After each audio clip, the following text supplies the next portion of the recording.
तो आज हम बात करेंगे शब्द भेद के बारे में। ये शब्द भेद में अगर हम बात करते हैं हिंदी के शब्दों का वर्गीकरण, तो वो 4 आधार पर किया जाता है। किस आधार पर किया जाता है? शब्द भेद आज का हमारा टॉपिक है, शब्द भेद। ठीक है, तो इनका जो वर्गीकरण है वो मैंने भी आपको बताया 4 आधार पर किया जाता है। कौन कौन से वो 4 आधार हैं? तो पहला तो है उत्पत्ति के आधार पर करते हैं, जिसको उत्पत्ति बोलते हैं, स्रोत बोलते हैं, या फिर इतिहास के आधार पर करते हैं। दूसरा हम करते हैं व्युत्पत्ति, रचना या बनावट के आधार पर। व्युत्पत्ति, रचना या फिर बनावट, ये तीनों एक ही हैं। थर्ड हम करते हैं रूप, प्रयोग, व्याकरण, विवेचन।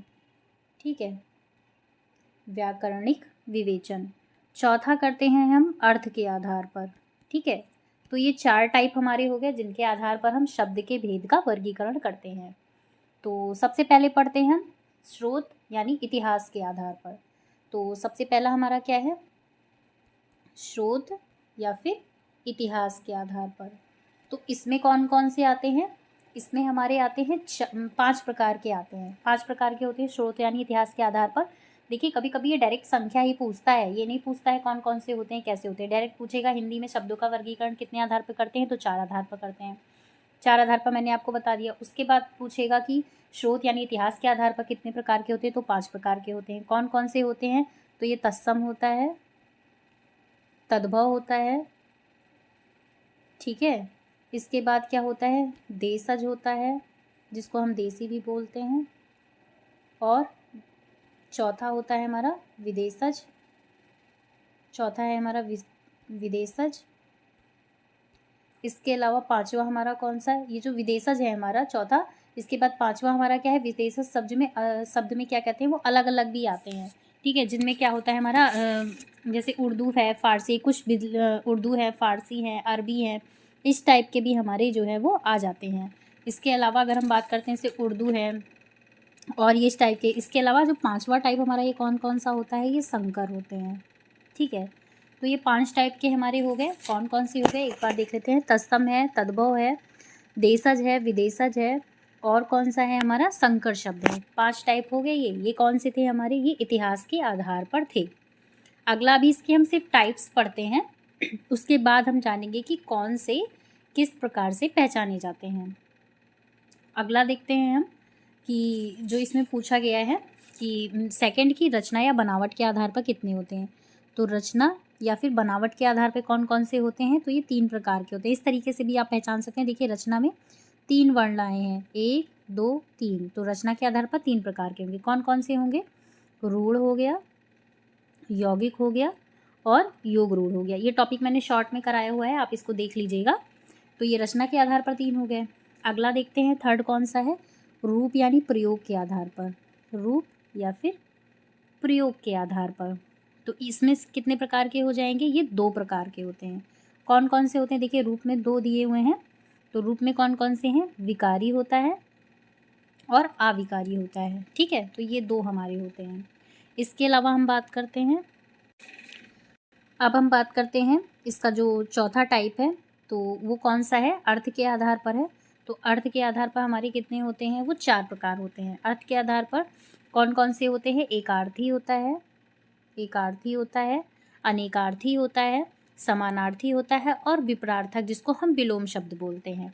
तो ये हमने टाइप जान लिए कि शब्द जो है हमारे ये कितने प्रकार के होते हैं, इनका वर्गीकरण कितने प्रकार से होता है और इसके जो प्रकार हैं वो कितने होते हैं। क्योंकि ये डायरेक्ट क्वेश्चन पूछता है, तो आप एक बार फिर से रिवीजन कर लीजिए। देखिए, हिंदी में शब्दों का वर्गीकरण मैंने आपको बताया 4 प्रकार से होता है।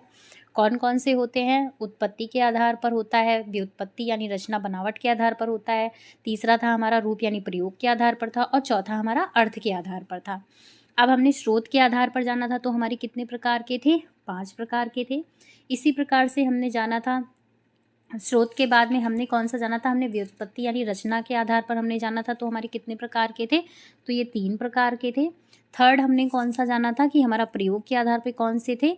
तो वो हमारे 2 प्रकार के थे। चौथा हमने अर्थ के आधार पर जाना था, तो वो हमारे 4 प्रकार के थे।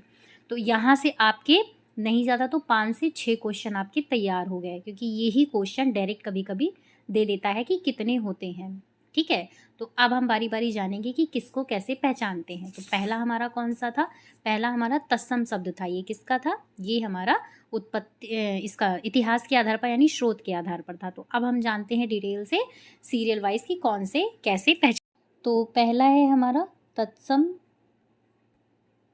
तो तत्सम शब्द की अगर हम बात करें तो ये 2 शब्दों से मिलके बना है, तत् धन स्तम। ठीक है, तो तत्सम का मतलब क्या होता है? उसके समान, यानी किसके समान? तो संस्कृत के समान। ठीक है, किसके समान? तत्सम यानी संस्कृत के समान।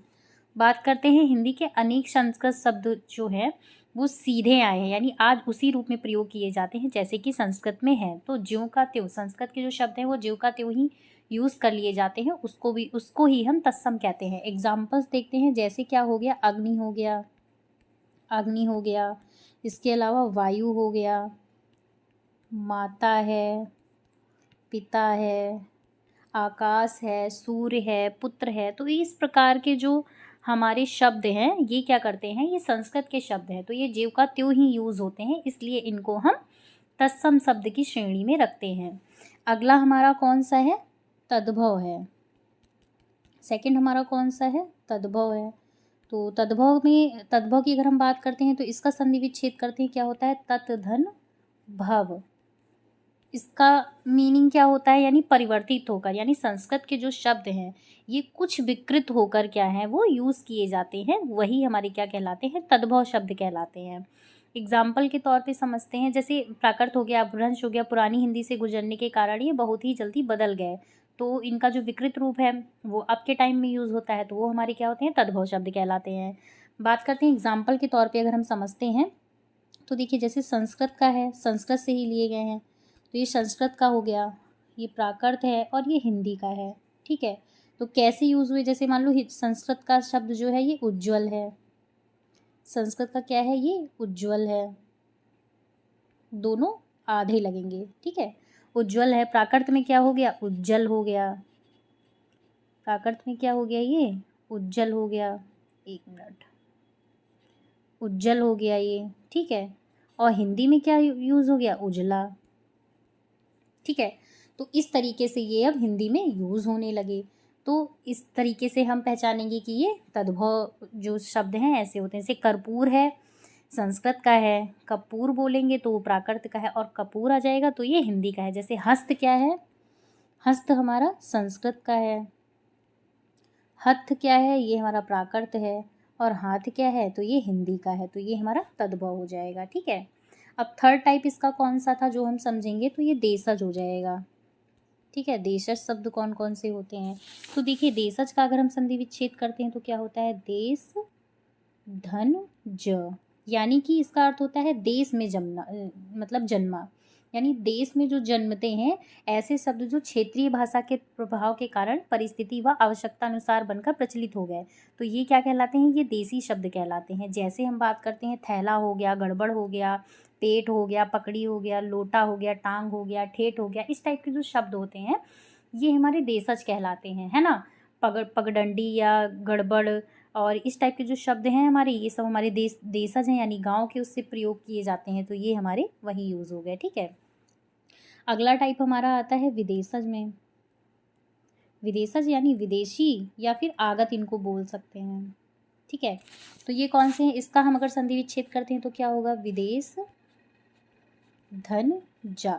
ठीक है, तो विदेश धन जा हो गया, यानी कि विदेश, यानी कि ये विदेश में जन्मा है। देसी क्या थे? देश में जन्मा था। विदेश क्या है? वो विदेश में जन्मे हैं। तो हिंदी के अनेक शब्द ऐसे हैं जो विदेशी मूल पर परस्पर संपर्क के कारण यहाँ प्रचलित हो गए हैं, अतः ये अन्य देश की भाषा से आए हुए हैं, यानी ये अलग से आए हुए हैं लेकिन हमारे यहाँ ये यूज़ हो गए हैं, ज्यों का त्यों ही इनको अपना लिया गया है। फॉर एग्जाम्पल समझते हैं कौन कौन से हैं। जैसे ऑर्डर हो गया, कहते हैं कि वहाँ का ऑर्डर पास हो गया, कंपनी हो गई। ठीक है, जैसे और कैंप हो गया, कहते हैं हाँ वहाँ पे आज कैंप लगा हुआ है। क्रिकेट खेल रहे हैं, क्रिकेट आ रहा है, मैच है। ये सारे शब्द हमारे कौन से हो गए? ये विदेशज शब्द हैं। तो ये सारे क्या होंगे? ज्यों के त्यों ही यूज़ हो गया, इसलिए हम इनको विदेशज बोलते हैं। इसके अलावा भी विदेशज शब्द होते हैं, जो कौन कौन से होते हैं, जैसे अरबी के हो गए, है ना, फ़ारसी के हो गए, इनकी यहाँ पे नुक्ता लगा होता है, ठीक है। अरबी, फ़ारसी, अंग्रेजी, है ना, तुर्की। कम प्रचलित वाले कौन से हैं, तो तुर्की है, पश्तो है, पुर्तगाली है, डच है, रूसी है, चीनी है, जापानी है। तो ये सारे क्या हैं, ये सारे विदेशज में ही आएंगे। इम्पॉर्टेंट इनमें से कौन सा है, तो चीनी रूसी में भी पूछ लेते हैं, जैसे चाय है, लीची है, चीकू है, ये सब कौन से होंगे, चीनी जापानी लैंग्वेज के होंगे। पूछ लेता है जापानी के, तो जापानी के आप याद रख लीजिए, जैसे रिक्शा हो गया, सायोनारा हो गया, रिक्शा भी बहुत पूछा है ना, तो ये जापानी हो गए, सारे विदेशज में ही आ गए। अब पांचवें टाइप की हम बात करते हैं, कौन सा होगा, तो वो संकर शब्द हो जाएंगे, ठीक है। संकर शब्द कौन से होते हैं, दो भिन्न स्रोतों यानी दो भिन्न भाषाओं से मिलकर बनते हैं, जिनको हम संकर शब्द कहते हैं। फॉर एग्जाम्पल समझते हैं क्या होते हैं। जैसे दिया है छाया, ऐसे बता देते हैं, जैसे दिया है छायादार, तो ये दो शब्दों से मिलके बना है, छाया और दार से मिलके बना है, तो ये क्या हो गया, संकर माने जुड़ना होता है, ठीक है, दो शब्दों से मिलकर बने होते हैं। छाया क्या है, संस्कृत का शब्द है, दार क्या है, फारसी शब्द है। तो इस प्रकार से मिलके क्या बन गया, छायादार, तो ये संकर शब्द हो गया। यानी ऐसे क्या हो गया, पानदान हो गया, नाकाबंदी हो गया, रफू चक्कर हो गया। एक बहुत पूछता है, इंपॉर्टेंट है, रेलगाड़ी बहुत इंपॉर्टेंट है, आया है, रेलगाड़ी अलग अलग है। रेल कौन सा है, अंग्रेजी का हो गया, अंग्रेजी का है, ठीक है। और गाड़ी क्या हो गया, हिंदी का है, तो ये कौन सा हो गया, संकर हो गया। संकर यानी जुड़े हुए, यानी दो शब्दों से, दो भाषाओं से, अलग अलग भाषाओं से मिले हुए जो शब्द हैं, इन्हीं को हम क्या कहते हैं, संकर शब्द कहते हैं, ठीक है। तो हमने पहला टाइप पढ़ लिया। पहले टाइप में हमने समझा कौन कौन से होते हैं, तत्सम होता है, तद्भव होता है, देशज है, विदेशज है। विदेशज में भी हमने टाइप पढ़ लिया, और जो हमने संकर शब्द हैं इनको भी पढ़ लिया। तो तद्भव, तत्सम और ये सारे हमने पढ़ लिए। इनको हम पहचान भी लेंगे, जो संस्कृत से आए हुए हैं जीव का, तो वो तत्सम में हो जाएंगे। तद्भव उनसे थोड़ा विकृत होके आए हैं। उसके अलावा थर्ड टाइप हमने क्या पढ़ा था, ये देशज का पढ़ा था, उसके बाद विदेशज का पढ़ा था। देशज क्या हो गया, जैसे मैंने आपको एक ट्रिक भी बताई थी कि जो आवाज़ करने वाले होते हैं, खटखट, पटपट, टट, इस टाइप के जो शब्द होते हैं, ये हमारे देशज में होंगे। विदेशज मैंने आपको बता दिया। और संकर शब्द जो कि जुड़े हुए होते हैं दो भाषाओं से, ये होते हैं। अब नेक्स्ट टाइप इसमें हम कौन सा पढ़ते हैं नेक्स्ट है हमारा रचना यानी बनावट के आधार पर, रचना और बनावट के आधार पर पढ़ते हैं।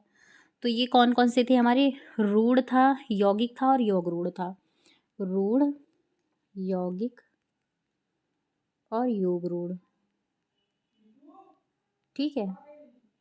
तो इसका पहला टाइप हम पढ़ते हैं रूढ़, ठीक है। तो रूढ़ कौन कौन से होते हैं, तो देखिए, जिन शब्दों के सार्थक खंड ना हो सके, जो अन्य शब्दों के मेल से ना बने हो, वो रूढ़ कहलाते हैं। फॉर एग्जाम्पल से समझते हैं हम, जैसे लिखा है जल, इसको अगर हम तोड़ेंगे तो जा अलग होगा, ला अलग होगा, तो इसके सार्थक खंड नहीं हुए हैं। खंड तो हुए हैं इसके, लेकिन सार्थक खंड नहीं हुए हैं, तो ये हमारा क्या हो जाएगा, ये हमारा रूढ़ में हो जाएगा। यानी इसे मौलिक या अयौगिक शब्द भी कहते हैं, क्योंकि ये जो इनके खंड हुए हैं, शब्दों जो शब्द का खंड हुआ है, ये कोई भी मूल नहीं, यानी इसका कोई भी अर्थ नहीं निकलता है, तो ये हमारे कौन से हो जाएंगे, ये यौगिक, ये हमारे रूढ़ शब्द हो जाएंगे। इसी प्रकार से हम यौगिक को समझते हैं। यौगिक क्या होते हैं हमारे, यौगिक क्या होते हैं कि यौगिक का अर्थ होता है योग, अर्थात मेल से बना हुआ। जो शब्द दो या दो से अधिक शब्दों से मिलकर बना होता है, वो हमारा यौगिक कहलाता है। फॉर एग्जाम्पल समझते हैं विद्यालय, विद्यालय, ठीक है। इसको हम अगर जो तोड़ेंगे तो कैसे, इसका अगर हम संधि विच्छेद करेंगे तो क्या हो जाएगा, विद्या का आलय हो जाएगा, ठीक है। विद्यालय, विद्या का आलय यानी विद्या का घर। तो ये क्या हो गया, इसके सार्थक खंड हुए हैं। तो जिसके सार्थक खंड होते हैं वो क्या होता है, यौगिक। यानी योग से बना हुआ, दो शब्द या फिर दो से अधिक शब्दों से मिलकर बना होता है, तो ये यौगिक शब्द कहलाता है, ठीक है। अब यौगिक शब्दों की रचना की अगर हम बात करते हैं तो ये तीन प्रकार से करते हैं, जैसे उपसर्ग, प्रत्यय और समास से करते हैं। ये वाला टॉपिक मैंने अपनी उसमें डाल दिया है चैनल पे, आप जाके देख लीजिएगा। थर्ड टाइप इसका हम पढ़ते हैं योग रूढ़, ठीक है। यौग ऋण जो है ये एक तरीके से बहुब्रीहि समास की तरह ही होता है। जो बहुब्रीहि समास के जो भी सारे एग्जाम्पल्स हैं वो इसके अंदर आ जाते हैं। वे शब्द जो यौगिक होते हैं, यानी जो शब्द यौगिक हैं परंतु जिनका अर्थ जो है वो ऋण हो जाता है, वो योग ऋण कहलाते हैं। यौगिक हैं, ठीक है, और इनका अर्थ क्या है, वो ऋण हो जाता है, तो ये क्या हो गया, योग ऋण हो गए, है ना। इसी तरीके से आप समझते हैं। अब एग्जाम्पल समझ लेते हैं, जैसे पीताम्बर हो गया, ठीक है, पीताम्बर हो गया, लंबोदर हो गया। तो ये इस टाइप के जो एग्जाम्पल्स हैं, जो यौगिक शब्द होते हैं वो ऋण बन जाते हैं, तो इन्हीं को हम क्या कहते हैं, वो योग ऋण कहते हैं। ठीक है, तो ये टॉपिक मैंने इसको समझा दिया है, यौगिक, ऋण और योग ऋण। थर्ड टाइप इसका हम पढ़ते हैं। थर्ड टाइप में हम देखते हैं रूप यानी प्रयोग के आधार पर। ठीक है, तो इसके आधार पर पढ़ते हैं। ये कौन से थे, ये दो प्रकार के थे। कौन कौन से थे, विकारी थे और अविकारी थे। अब देखिए विकारी शब्द कौन से होते हैं। विकारी शब्द की बात करते हैं तो वे शब्द जिनमें लिंग हो गया, वचन हो गया, कारक हो गया, इन सब के आधार पर मूल शब्द का रूपांतरण हो जाता है, इन्हें हम क्या करते हैं, विकारी शब्द कहते हैं। यानी लिंग, वचन और कारक के आधार पर इनमें क्या होता है, वो परिवर्तन हो जाता है, तो क्या करते हैं, उन्हें विकारी कहते हैं। विकार यानी उनमें दोष, विकार उत्पन्न हो जाता है। जैसे फॉर एग्जाम्पल लड़का है, लड़का पढ़ रहा है, ये हो गया। अब ये क्या था, ये हमारा, अब इसमें लिंग परिवर्तन करेंगे तो कैसे हो जाएगा, लड़की पढ़ रही है, तो क्या कहेंगे इसमें कि इसमें लिंग परिवर्तन हो रहा है। लिंग परिवर्तन के कारण ये क्या हो गया, विकारी शब्द है। लिंग, वचन और कारक बोला, अब कारक के वचन के अनुसार बोलेंगे तो लड़का दौड़ रहा है, लड़का दौड़ रहा है, ठीक है। अब क्या हो जाएगा, वचन के अनुसार है ये, तो लड़के दौड़ रहे हो जाएगा। इसी प्रकार लड़कों के लिए, लड़के के लिए आम लाओ, तो कारक संबंधी करेंगे तो लड़कों के लिए आम लाओ, है ना। तो ये हमारा कौन सा हो गया, ये विकारी शब्द हो गए।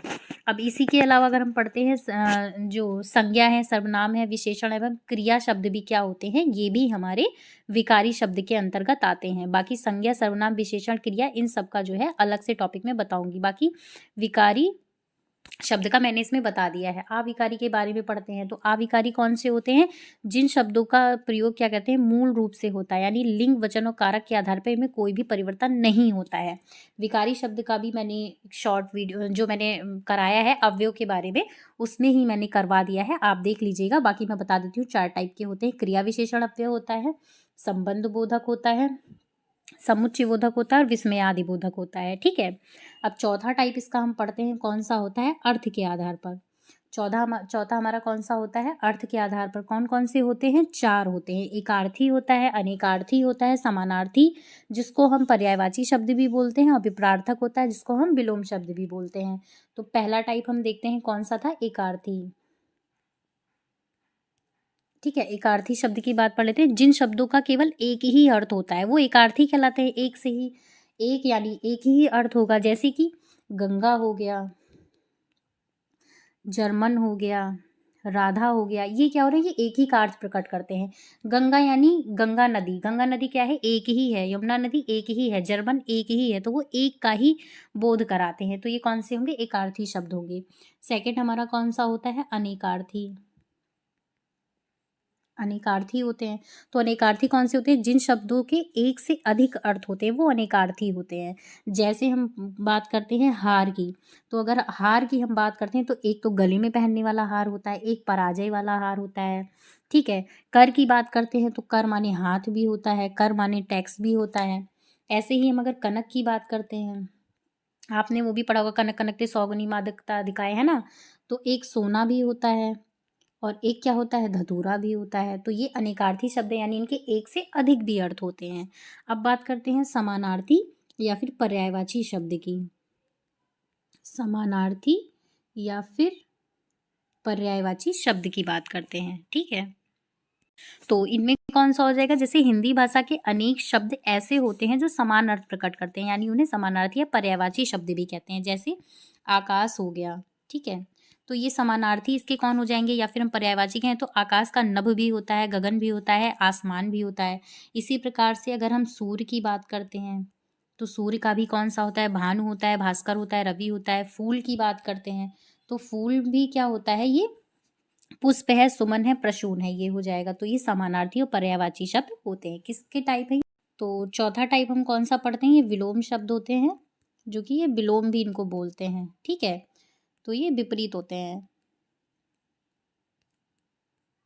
ये किस प्रकार से होते हैं, जैसे जय का पराजय होगा, सच का झूठ हो गया, पाप पुण्य दिन रात, इस प्रकार से होते हैं। यानी वे शब्द जो विपरीत अर्थ का बोध कराते हैं, जैसे दिन का, रात, है ना, इस तरीके के जो शब्द होते हैं उन्हें हम विपरार्थी शब्द भी कहते हैं। तो ये तो था हमारा शब्द योगिका जो किस टाइप के कौन से होते हैं। बाकी रही तत्सम तद्भव की, तो वो भी देखिए जो चा वर्ग के होते हैं, आ वर्ग के होते हैं, इस टाइप के। तो ये इस चीज़ का पूरा मैंने आपको करा दिया है। आप कॉन्सेप्ट को समझिए, चीज़ें आपको अपने आप आ जाएंगी। बाकी आप प्रैक्टिस सेट लगाएंगे, आपको नॉर्मली समझ में आएगा। वीडियो पसंद आए तो लाइक शेयर सब्सक्राइब करना मत भूलिएगा। धन्यवाद।